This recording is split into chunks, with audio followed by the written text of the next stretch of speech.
दोस्तों नमस्कार, आदाब, सत श्री अकाल। उर्मिलेश संवाद के इस कार्यक्रम में आपका बहुत बहुत स्वागत है। मैं हूं उर्मिलेश। पिछले काफी समय से हम देख रहे हैं कि देश की राजनीति में और देश के राष्ट्रीय विमर्श में कानून और संविधान से जुड़े मसले अचानक बहुत महत्वपूर्ण हो गए हैं। इतने महत्वपूर्ण हो गए हैं कि पूरी राष्ट्रीय राजनीति के ये धुरी बन गए हैं। लेकिन कई बार डिस्कोर्स का लेवल बहुत लो होता है, इतना नीचे चला जाता है कि कुछ समय पहले तक या कुछ साल पहले तक जो इस तरह के इश्यूज उठते थे, कानून बनाम राजनीति और संवैधानिकता, उनका स्तर काफी ऊंचा होता था और उसमें लोगों को समझने का, सोचने का और देश की स्थिति को बेहतर बनाने का मौका मिलता था। लेकिन दुर्भाग्य है, आज हम सोच रहे हैं कि वक्फ कानून से लेकर जो संशोधन विधेयक है और जिस पर माननीय सुप्रीम कोर्ट ने जो अपना एक ऑब्जर्वेशन दिया, एक निर्देश दिया और उसके बाद सरकार ने कहा कि हम आएंगे अगले सप्ताह और फिर हम अपनी बात रखेंगे। उसके बाद दूसरा जो मुद्दा हमारे सामने इस वक्त है कि ये जो बार बार तमिलनाडु के फैसले के बाद, वक्फ बोर्ड के फैसले के बाद, वक्फ कानून के फैसले के बाद, ये बार बार जो कहा जा रहा है कि सुप्रीम कोर्ट जो देश का है इस वक्त, वो हमारी संवैधानिकता, हमारी लोकतांत्रिकता, हमारे पार्लियामेंट्री डेमोक्रेसी को डिसरप्ट कर रहा है। और ये तो लोग कह रहे हैं, अब सत्ताधारी दल के जो मेंबर ऑफ पार्लियामेंट्स हैं, कि ये सिविल वॉर पैदा करने में ये जिम्मेदार है, धार्मिक युद्ध छेड़ने में ये जिम्मेदार है। इस तरह की बात आज तक कभी सुनी नहीं गई आजाद भारत में। और सबसे ताजुब तो यह है कि मेंबर ऑफ पार्लियामेंट्स की बात छोड़िए, भारत के उपराष्ट्रपति वह भी सुप्रीम कोर्ट पर, जुडिशरी पर अपने ढंग से वह भी प्रहार कर रहे हैं। हम इन तमाम मसलों पर आज देश के एक बहुत जाने माने न्यायविद, जो स्वयं एक हाई कोर्ट के चीफ जस्टिस रहे हैं, कई हाई कोर्टों में उन्होंने जज के रूप में काम किया है, उनके कई लैंडमार्क जजमेंट हैं। तो आज हम बात करने जा रहे हैं जस्टिस इकबाल अहमद अंसारी से। जस्टिस इकबाल अहमद अंसारी साहब चीफ जस्टिस थे पटना हाई कोर्ट के, जहां से वो सेवानिवृत्त हुए। सर, आपका बहुत बहुत स्वागत है हमारे इस कार्यक्रम में। सबसे पहले मैं ये समझना चाहता हूं आपसे कि अभी इस वक्त देश में सबसे अधिक जो मुद्दा चर्चा में है वो है कि भाई सुप्रीम कोर्ट के फैसलों को, खासकर दो फैसलों की रोशनी में ये सब विवाद उठा है। मुझे ऐसा लगता है कि केवल इसमें वक्फ का ही इशू नहीं है, बल्कि तमिलनाडु का भी इशू है, जिसकी वजह से सारा ये बावेला मचा है। अब उसमें देश में धार्मिक युद्ध छेड़ना, सिविल वार छेड़ना, ये सब तोहमत सुप्रीम कोर्ट पर लगाई जा रही है। चीफ जस्टिस का नाम उसमें समेटा जा रहा है, जो अभी कुछ ही दिन के बाद सेवानिवृत्त हो रहे हैं। आप एक फॉर्मर चीफ जस्टिस के नाते कैसे देखते हैं? मैं तो बोलूंगा कि ये बड़ा दुर्भाग्यपूर्ण है, इस टाइप की टिप्पणी, और वो भी by a member of parliament. असल में ऐसा है कि डेमोक्रेसी के लिए ये ज़रूरी है कि कोर्ट के ऑब्जर्वेशंस, डायरेक्शंस, ऑर्डर्स और जजमेंट को नॉट कंप्लाई ही नहीं किया जाए, बल्कि उसको रेस्पेक्ट भी दिया जाए। आज ही मैंने एक देखा है, दिल्ली में कोई किसी को कन्विक्शन हुआ तो उन्होंने रिएक्ट करके हंगामा कर दिया कि तू होती कौन है, तेरी औकात क्या है। वो लेडी जज है, उसको एड्रेस कर रहे हैं।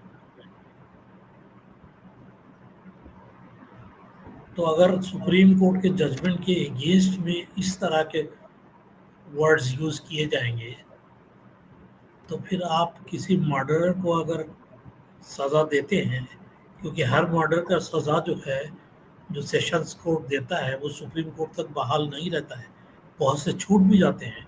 रेप केसेस जो सेशंस कोर्ट कन्विक्ट करता है, सुप्रीम कोर्ट तक जाते जाते छूट भी जाते हैं, हाई कोर्ट में भी छूट जाते हैं। तो इस तरह से जो है ये मेरे खिलाफ जो ऑर्डर हुआ है उसको बर्दाश्त करने की ताकत जो है वो भी सोसाइटी में होना चाहिए, समाज में होना चाहिए।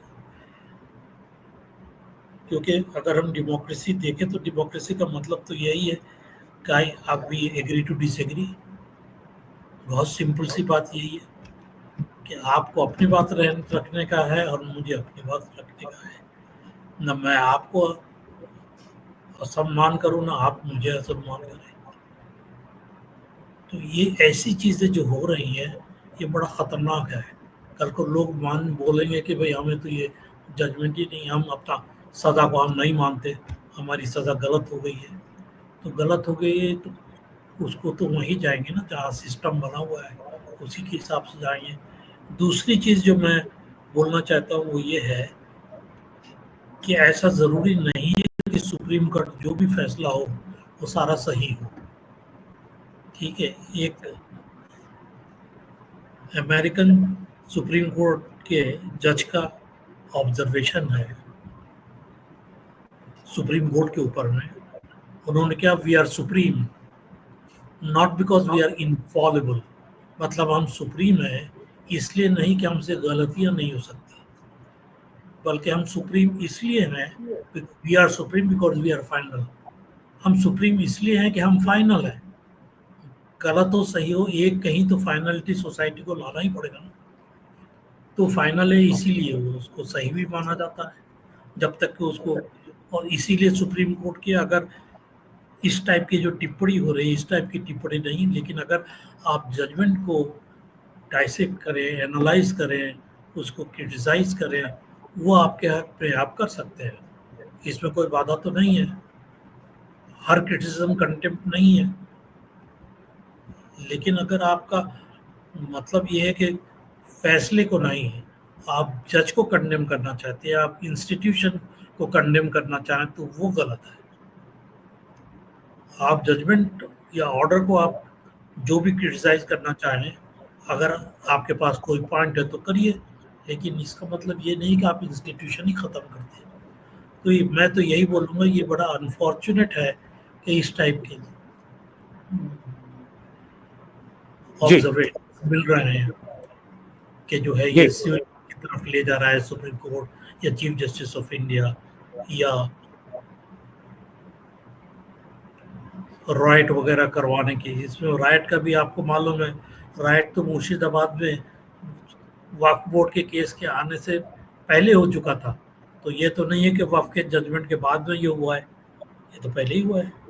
उसके लिए सुप्रीम कोर्ट या चीफ जस्टिस ऑफ इंडिया को जिम्मेदार ठहराया जाए, ये ठीक नहीं है।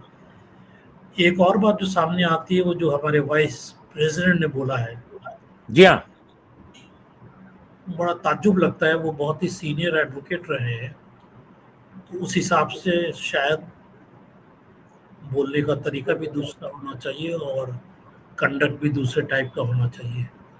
सारी दुनिया उनको नोट करती है कि वो विपक्ष की बात को बिल्कुल बर्दाश्त नहीं कर सकते, ये सामने की बात है।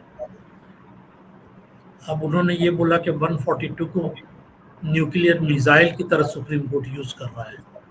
जी 142 में बाबरी मस्जिद का जजमेंट हुआ, तब तो आप खामोश रहे, आपको उसमें कोई गलत बात नहीं लगा। जबकि प्रिंसिपल ये है कि सिविल सूट में या सिविल मैटर्स में प्रिपॉन्डरेंस ऑफ एविडेंस होगा, मतलब जिस तरफ मेटेरियल और गवाही जो है वो कन्विंसिंग होगा उसको माना जाएगा। जबकि क्रिमिनल साइड में ये है कि you must prove beyond doubt, आप you must prove beyond reasonable doubt, ये है। दोनों का प्रिंसिपल अलग अलग है। इसमें जो है ये सामने की बात है, कोर्ट ने एक्सेप्ट कर लिया कि कोई मंदिर को तोड़ के मस्जिद बनाई गई, इसका कोई एविडेंस नहीं है। वहाँ तोड़ने पर कोई मंदिर के अवकाश मिले वो भी सही नहीं है।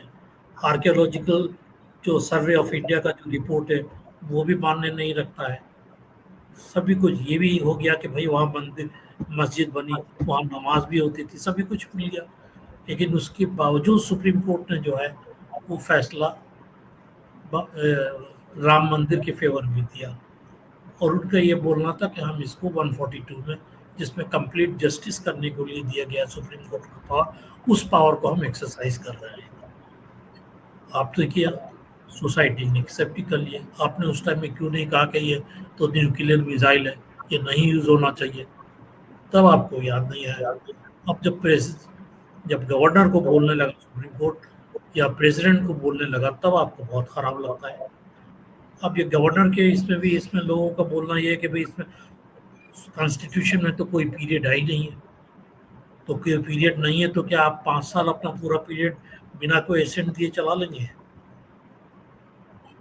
जबकि होम मिनिस्ट्री का ये गाइडेंस है, जो गाइडलाइंस है उसके मुताबिक आपको 3 महीने के अंदर आपको एसेंट देना होगा या आपको दोबारा भेज देना होगा। और दोबारा अगर रिटरेट कर देता है असेंबली या पार्लियामेंट तो आपको कंसेंट देना ही पड़ेगा। ये प्रॉब्लम आज तो नहीं हुआ है, ये प्रॉब्लम अगर आप ध्यान दें ये उस टाइम में भी हुआ है जब हिंदू कोड बिल आया था। जब हिंदू कोड बिल पहली बार तो लैप्स हो गया क्योंकि उसको पास ही नहीं कर पा, और इसीलिए फिर डॉक्टर अंबेडकर ने रिजाइन भी दे दिया। लेकिन जब दोबारा इसको इंट्रोड्यूस किया गया और ये पास हो गया, और ये जब गया प्रेसिडेंट के पास में, और प्रेसिडेंट भी कोई अनपढ़ आदमी नहीं थे, बहुत विद्वान आदमी थे, डॉक्टर राजेंद्र प्रसाद। उन्होंने बोला ये हमारे हिंदू धर्म के खिलाफ है, हम कंसेंट नहीं देंगे। उस पर अटॉर्नी जनरल का ओपिनियन लिया गया और ओपिनियन ये हुआ कि parliament expresses the will of the people, और जब पार्लियामेंट ने इसको पास कर दिया है तो प्रेसिडेंट को कंसेंट देना होगा। उस टाइम में अब राजेंद्र प्रसाद की बुराई ये देखें कि वो समझते हैं कि हमारे धर्म के खिलाफ है ये, लेकिन फिर भी क्योंकि वो राष्ट्रपति थे उन्होंने अटॉर्नी जनरल की बात मानी और कंसेंट दिया। ये उनका भी बड़प्पन है, नहीं तो बोल सकते मैं तो नहीं दूंगा, जो आज हो रहा है। तो हमें कॉन्स्टिट्यूशनल हिस्ट्री जो है वो खुद ही सिखाता है। तभी मुझे ताज्जुब होता है, हमारे वाइस प्रेसिडेंट एक सीनियर एडवोकेट है, उन्हें तो सारा पता होना चाहिए, फिर वो कैसे बोलते हैं। अब ये जो है सुप्रीम कोर्ट ने ये बोला कि भाई आप इसको अगर एक पीरियड के बाद आप नहीं करते हैं तो it will be deemed to have been assented by you. अब जैसे आरिफ मोहम्मद खान के अगेंस्ट में है कि वो 23 महीने बैठे रह गए बिल पर, 2 साल आप अगर बैठे रहेंगे तो सरकार चलेगी कैसे? आज आपका वक्त बिल पास हुआ है, अगर प्रेसिडेंट उसको एसेंट नहीं दे तो क्या होगा? और पूरा टर्म में अपना निकाल दें ऐसे 3 साल, कोई कुछ नहीं बोलेगा। तब ये जो मेंबर ऑफ पार्लियामेंट है ये भी कुछ नहीं बोलेंगे। ये तो बड़ा अजीब सी बात है। जब चीज आपके अगेंस्ट में हो जाता है आप रिएक्ट करते हैं, वही तो आपका बुनियाद है, आपका स्केल है, आपका डिटर्मिनेशन है कि आप कहाँ तक डेमोक्रेटिक है। डेमोक्रेसी तो बर्दाश्त करने की ताकत को बोलते हैं ना। जी आप कुछ और पूछ रहे थे शायद। नहीं, आपने बहुत महत्वपूर्ण बातें कही हैं और हिस्टोरिकल पर्सपेक्टिव में कही हैं। आपने हिंदू कोड बिल का प्रश्न उठाया, राजेंद्र प्रसाद जी की असहमति, नाराजगी जो भी कहिए, और लेकिन फिर उन्होंने वो माना।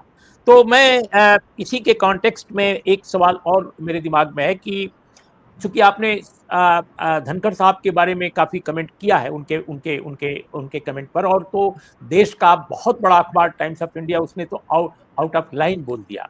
तो आई मीन पूरे देश में, पूरी दुनिया में उस पर काफी टिप्पणियां हुई हैं, लेकिन मैं ये समझना चाहता हूं कि ये जो आपने गवर्नरों का नाम लिया, जितने भी गवर्नर्स का, ये सभी विपक्ष शासित जो सरकारें हैं, अपोजिशन लेड जो स्टेट गवर्नमेंट्स हैं, हमारे गवर्नर साहब लोग उन्हीं राज्यों में ये आपत्तियां दर्ज कराते हैं कि ये बिल विचारार्थ हमारे पास रहेगा या है, उसको जल्दी भेजते नहीं है। कोई 2 साल बैठता है, कोई 1 साल बैठता है, कोई 10 महीने बैठता है। लेकिन धनखड़ साहब ने एक सवाल और उठाया,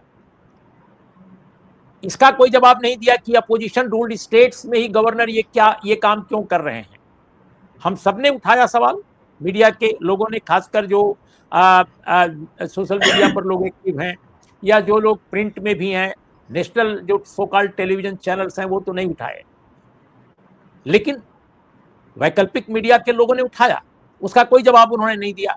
लेकिन एक प्रश्न उन्होंने जो उठाया है वो कानून से जुड़ा है, मैं समझता हूं कि आप उसका जवाब बेहतर दे सकते हैं। वो ये कि राष्ट्रपति को सुप्रीम कोर्ट कैसे निर्देश दे सकता है। मैंने डायरेक्ट और मैंने पढ़ा थोड़ा जजमेंट को, उसमें डायरेक्टली संबोधित नहीं किया है जजमेंट में कहीं भी प्रेसिडेंट ऑफ इंडिया को, लेकिन बाई इम्प्लीकेशन आप कह सकते हैं कि वो भी एक सजेशन है। तो आप इस पहलू को कैसे देखते हैं कि वो कह रहे हैं कि you cannot direct president of India? देखिए, प्रेसिडेंट या गवर्नर जो भी करता है ना, वो कॉन्स्टिट्यूशन में है क्या करना है, उसमें है कि उनका डिसीजन जो है it is based on the aid and advice of the Council of Ministers headed by the Prime Minister or in the state headed by the Chief Minister। मतलब काउंसिल ऑफ मिनिस्टर के मुताबिक ही आप काम करते हैं। तो अगर आपने एसेंट नहीं दिया है तो इसका ये मतलब भी है कि आप जो है इसको काउंसिल ऑफ मिनिस्टर जो है आपको ये एडवाइस दे रहे हैं कि आप इसमें जो है एसेंट न दें, वो तो गलत ही है।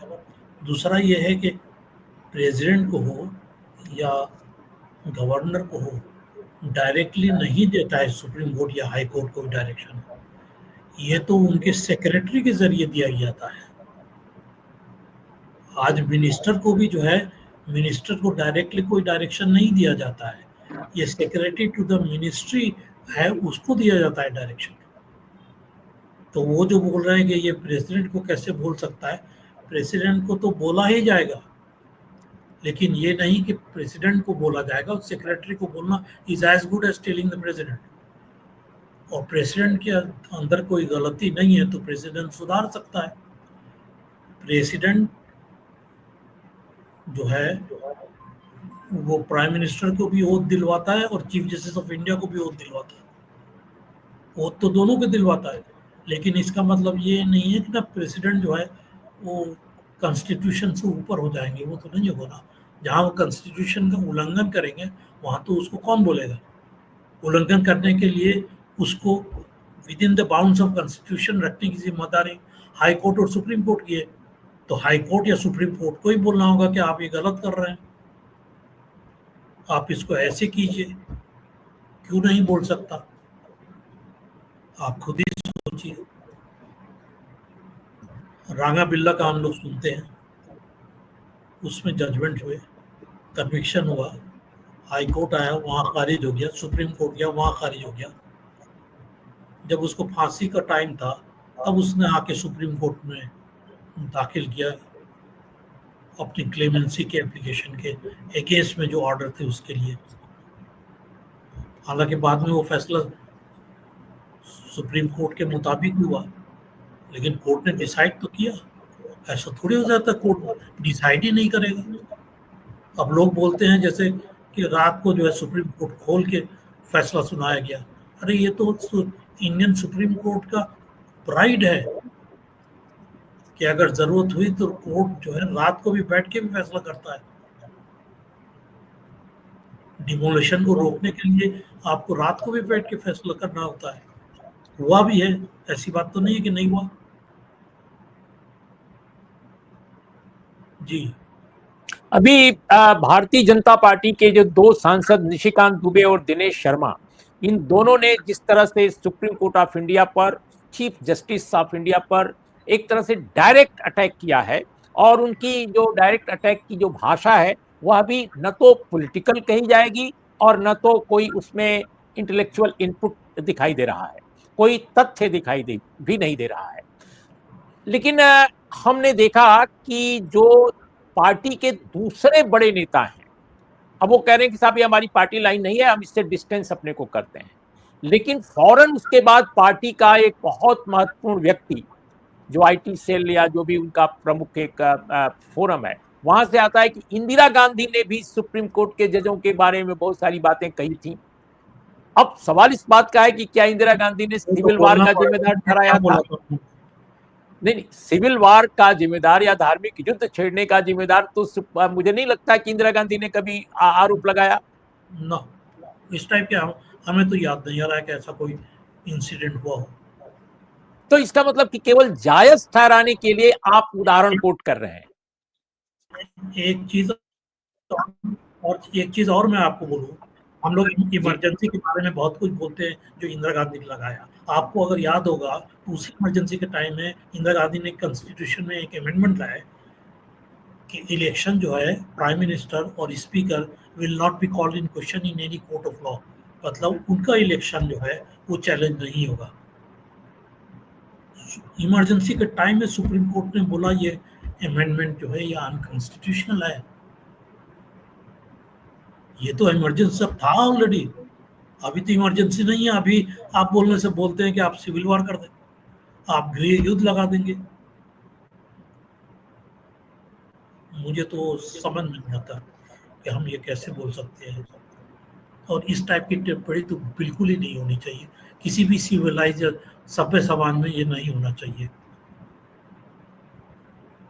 बहुत सारे लोग कह रहे हैं कि इस पर कंटेम्प्ट होना चाहिए और क्रिमिनल कंटेम्प्ट। और दूसरी तरफ आज जस्टिस गवई ने अपने एक ऑब्जर्वेशन में टिप्पणी की, और वो टिप्पणी एक तरह से सटारिकल तो क्या कहेंगे, लेकिन उसमें उसका रिफरेंस आया कि भाई आप लोग ही आरोप लगाते हैं कि हम एग्जीक्यूटिव के मामले में इंटरवीन कर रहे हैं, और दूसरी तरफ आप हमसे आकर कह रहे हैं कि आप राष्ट्रपति शासन वहां लगाने की बात कीजिए या कहिए, ऑर्डर दीजिए।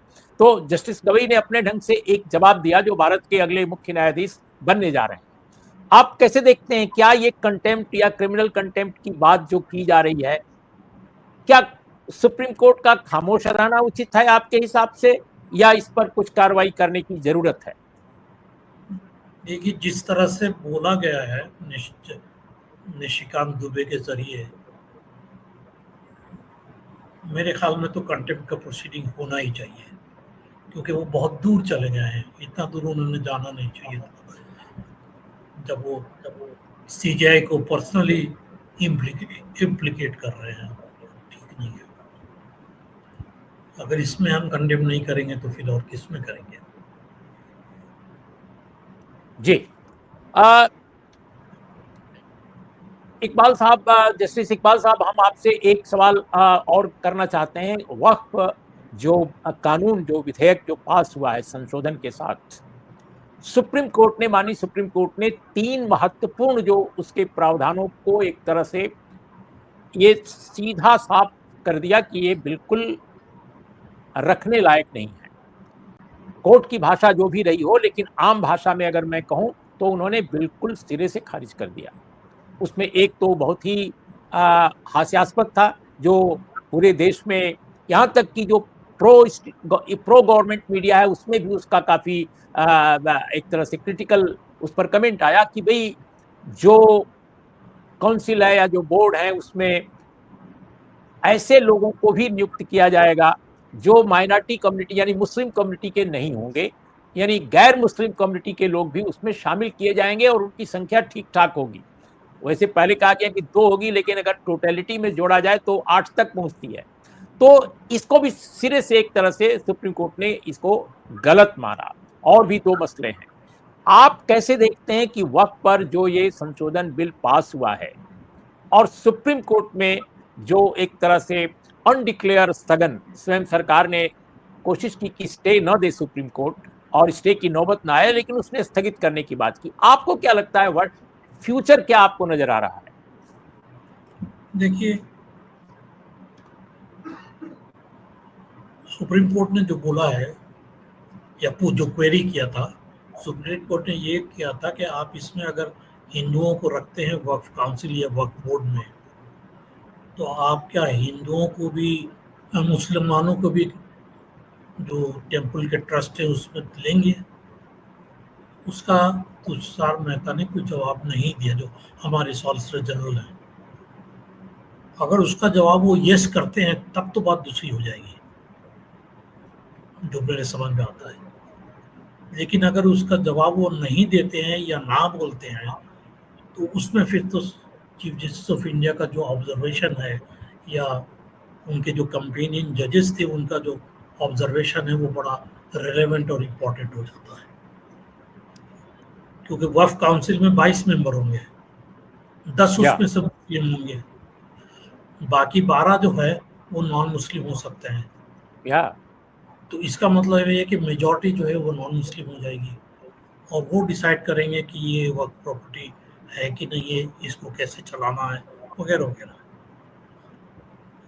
अब ये है कि ये बोला गया पार्लियामेंट में भी, बहस में ये आया है कि Waqf board is a statutory body. ये सही है कि it is a statutory body, but it is managing and administrating a minority institution, a religious institution. Waqf जो कर देता है, वक्फ के बाद में उसका जो है वो रिलीजियस कैरेक्टर ही रहेगा ना। दूसरी बात ये है कि वक्फ करने के लिए जरूरी नहीं है कि आप मुसलमान हो, कोई भी आप कर हिंदू सकता हो तब भी कर सकते हैं आप वक्फ, क्योंकि ये तो वेलफेयर स्कीम है, कोई भी कर सकता है। तो ऐसा तो नहीं है कि नहीं कर सकता। तो ये जो है, ये जो आपने प्रावधान बोला, अगर उसको बीजेपी बोल्डली लेती है कि हाँ हम मुसलमानों को भी रखेंगे और उनको मेजॉरिटी होगा उनका, सिर्फ रखेंगे नहीं बल्कि उनका उनको उनको एक उनकी बात का वजन होगा, तब बात दूसरी होती है। अगर सिर्फ इतना ही बोले कि नहीं हम एक मेंबर रख देंगे, उसको फायदा नहीं है। आपको तो वही करना पड़ेगा जब जो इसमें हो रहा है। है। दो सवालों को करके फिर हम इस कार्यक्रम का समापन करेंगे। तो आखिरी के दो सवाल। मेरा पहला सवाल ये है, ये दो सवालों के में, कि भाई जो सुप्रीम कोर्ट पर जो हाईएस्ट कोर्ट है अपने देश में, अगर उस पर इतना अटैक सत्ता पक्ष के लोगों की तरफ से हो रहा है। हमने देखा है कि जुडिशरी पर, न्यायपालिका पर या पार्लियामेंट्री डेमोक्रेसी पर पहले जो सवाल उठाते थे लोग, वो आमतौर पे वे लोग थे जो मौजूदा डेमोक्रेटिक जो सिस्टम है उसमें यकीन नहीं करते थे, जो विद्रोही किस्म के होते थे, वे लोग सवाल उठाते थे। लेकिन आज सत्ता पक्ष के लोग सुप्रीम कोर्ट पर और सिस्टम के एक महत्वपूर्ण घटक पर, संवैधानिक घटक, उस पर सवाल उठा रहे हैं। तो क्या आपको लगता है कि मौजूदा जो सत्ता संरचना है, क्योंकि जो सवाल उठाने वाले लोग हैं उन पर सत्ता पक्ष के लोग, सत्ताधारी दल कोई एक्शन नहीं ले रहा है, सिर्फ बयान दे रहा है कि उनकी निजी राय, फिर दूसरा कोई बड़ा आदमी और बयान दे रहा है उसी तरह का, जैसे इस केस में उपराष्ट्रपति का बयान पहले ही आ गया। तो क्या आपको लगता है कि मौजूदा जो सरकार है वो इंडियन जुडिशरी में जो पहले कुछ रिफॉर्म की कोशिश की गई, reform with in the court या रिफॉर्म जो भी हो, क्या कुछ करना चाहती है ताकि वो एक सिस्टम पूरा का पूरा चेंज कर दे, और जो नेशनल जुडिशियल अपॉइंटमेंट कमीशन जो पास हुआ एक बिल, और उसको रेक्टिफाई भी किया स्टेट्स ने, 15 या 16 स्टेट्स ने, उसको लागू करने की स्थिति आ गई, लेकिन तब तक सुप्रीम कोर्ट ऑफ इंडिया की कॉन्स्टिट्यूशन बेंच ने स्टे कर दिया। आई थिंक एक जज ने संभवतः सहमति जाहिर की थी, लेकिन अन्य सभी जजों ने उस पर उसको रोक दिया, और इस तरह से कॉलेजियम सिस्टम कंटिन्यू किया। कॉलेजियम सिस्टम को निजी तौर पे मैं बहुत आदर्श नहीं मानता, लेकिन आज के हालात जो दिखाई दे रहे हैं उसमें और क्या चारा हो सकता है, और आप क्या बताएंगे हमारे दर्शकों श्रोताओं को कि क्या सरकार कुछ नए ढंग से लाने की कोशिश कर रही है, जुडिशियल कोई कोई हेर फेर, ताकि ये सिस्टम बदल जाए और कोर्ट्स, कचहरी, हर जगह सरकार जो चाहे वैसा वो कर ले। ये मैं आपसे ये बोलना चाहता हूँ कि ये कंट्रोवर्सी जो है आज के दिन में है, जिस परिप्रेक्ष्य में ये रेज किया जा रहा है, ये बिल्कुल गलत है। वो इसलिए कि जो नेशनल जुडिशियल कमीशन था वो जो है सिर्फ सिलेक्शन एंड अपॉइंटमेंट ऑफ जजेस के लिए है। हाउ द जजेस will conduct themselves in the supreme court और इन द हाई कोर्ट, उस पर कुछ नहीं है। तो ये बोलना कि वो नेशनल जुडिशियल कमीशन होता तो ये सब नहीं होता, वो गलत है। नेशनल जुडिशियल कमीशन से भी जजेस आके यही कर रहे होते तब क्या कर लेते आप। दूसरा ये है कि नेशनल जुडिशियल कमीशन में जस्टिस चलमेश्वर का डिसेंटिंग जजमेंट आया, डिसेंटिंग नोट है, यस, डिसेंटिंग जजमेंट था, लेकिन उस पर उन्होंने ये नहीं बोला कि जो कमीशन बना है वो भी सही है, ये नहीं। उन्होंने ये बोला कि सरकार का भी हक होना चाहिए जो अपॉइंटमेंट्स होती है उस पर बोलने के लिए। और बहुत लोगों का ख्याल है कि शायद वो सही भी है, क्योंकि रिस्पॉन्सिबिलिटी तो अल्टीमेटली सरकार की होती है। लेकिन आज के दिन में कोलेजियम सिस्टम का कोई सब्स्टिट्यूट नहीं है, कोई ऑल्टरनेटिव नहीं है, क्योंकि हम तो देख रहे हैं कि सरकार अब जैसे अभी तक जो फैसला चल रहा था ये एक लाइन से सरकार के फेवर में जा रहा था, तो कोई कुछ बोलने की जरूरत नहीं हो रही थी। जैसे ही जरा सा मामला गड़बड़ाया कि लोग तिलमिला उठे। यही इसीलिए तो मैंने बोला बाबरी मस्जिद में तो आप खामोश रहे, उस पर कुछ नहीं बोला आपने। अब जैसे ये इलेक्टोरल बॉन्ड का हुआ, सरकार के खिलाफ गया फैसला, लेकिन सरकार को नुकसान तो कुछ नहीं हुआ। एक पैसा जो सरकार ने लिया था बॉन्ड से उसको रिटर्न नहीं करना पड़ा, सारा पैसा तो उनके पास रह गया। तो इस टाइप की, जैसे महाराष्ट्र को हो गया, वहाँ आपने बोल दिया जो गवर्नर स्पीकर ने किया है वो गलत है, लेकिन आपने डिसाइड नहीं किया, उसी को दे दिया कि तुम डिसाइड कर लो, उसने वो फिर वही सरकार रह गई।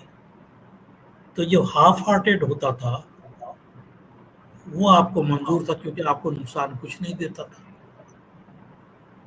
लेकिन आज क्योंकि आपको नुकसान देगा ऐसा सोच रहे हैं आप, तो मुश्किल नज़र आ रहा है। दूसरी बात ये है कि मुझे नहीं समझ में आया कि इतना कुछ डिबेट हो गया और लगता है शायद अपोजिशन का एक्यूजेशन भी सही है कि जेपीसी में जो भी उन्होंने अमेंडमेंट सजेस्ट किया आपने कुछ भी नहीं माना, तो फिर जेपीसी बनाने की ज़रूरत ही नहीं थी जब सरकार को इसी तरह से रखना था। और ये करते तो शायद आज जो सुप्रीम कोर्ट में हो रहा है ये नहीं होता। आपके पास भी टाइम और अपॉर्चुनिटी दोनों थे, आप उसको रेक्टिफाई कर सकते थे, लेकिन आपने नहीं किया। तो नहीं किया तो इसकी जिम्मेदारी तो सरकार को ही लेनी पड़ेगी। ये देखा जा रहा है, बिल्कुल आखिरी सवाल की, जैसे मेन स्ट्रीम मीडिया का बड़ा हिस्सा है, वह भी हमारी सत्ता संरचना जो आज की है चाहती है कि वो वही खबर दिखाए, वही बात कहे जो हम पसंद करते हैं। वो एकेडमिक इंस्टीट्यूशंस जो हैं उसमें वाइस चांसलर से लेकर के बड़े प्रोफेसर तक ऐसे ही लोगों का चयन वो चाहती है जो उसकी तरह बात करें या बिल्कुल उसके ढंग से सोचें। तो कॉन्स्टिट्यूशन और कॉन्स्टिट्यूशनल नॉर्म्स जो हैं उनके जगह पे party norms, party structure, party philosophy शायद वो सत्ता संरचना के लिए ज्यादा इंपॉर्टेंट हो गई है। तो ये मैं समझना चाहता हूं आपसे, क्या जुडिशरी में प्रॉब्लम है? क्या सरकार को ये लगता है कि मीडिया मैनेज है या एकेडमिक जो इंस्टीट्यूशंस हैं वहां अपने लोग हैं? केवल एक जुडिशरी है जो पूरी तरह अभी कंट्रोल में नहीं है। So do you, I mean, आपको क्या लगता है कि सरकार जुडिशरी को कंट्रोल करना चाहती है पूरी तरह?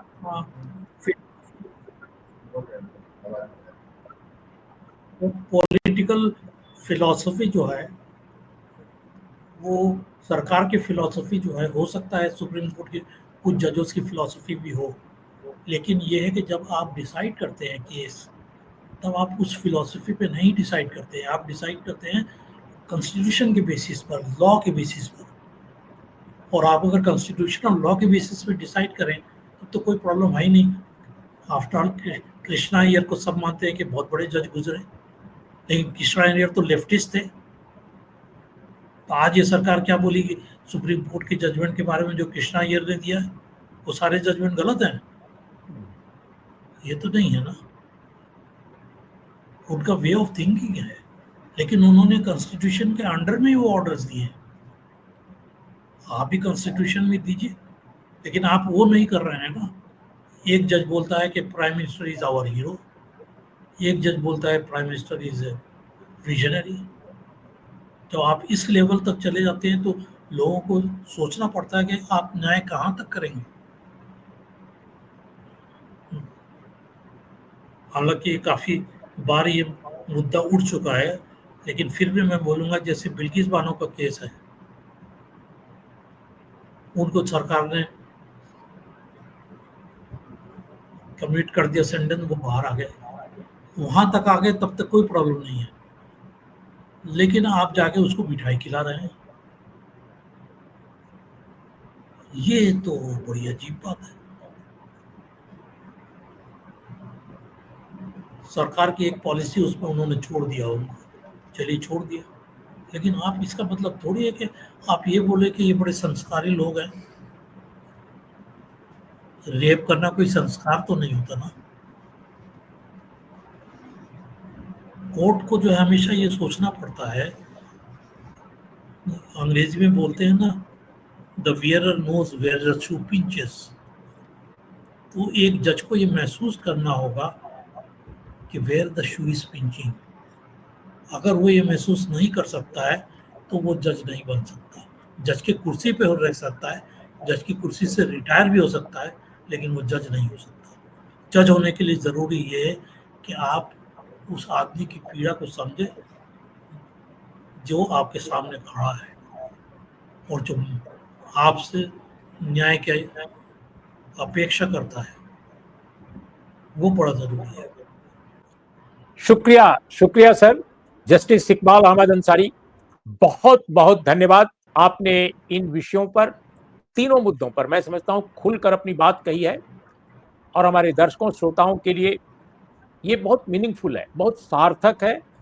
और मैं चाहूंगा कि दर्शक और श्रोता जरूर इस इंटरव्यू को देखें, सुने और अपनी राय भी जाहिर करें। उनकी जो आलोचना है, उनकी जो प्रशंसा है, उनकी जो शिकायत है, ग्रीवांसेस हैं, सबका स्वागत हम करेंगे। तो आज इसी के साथ चर्चा का समापन करते हैं। नमस्कार, आदाब, सत श्री अकाल।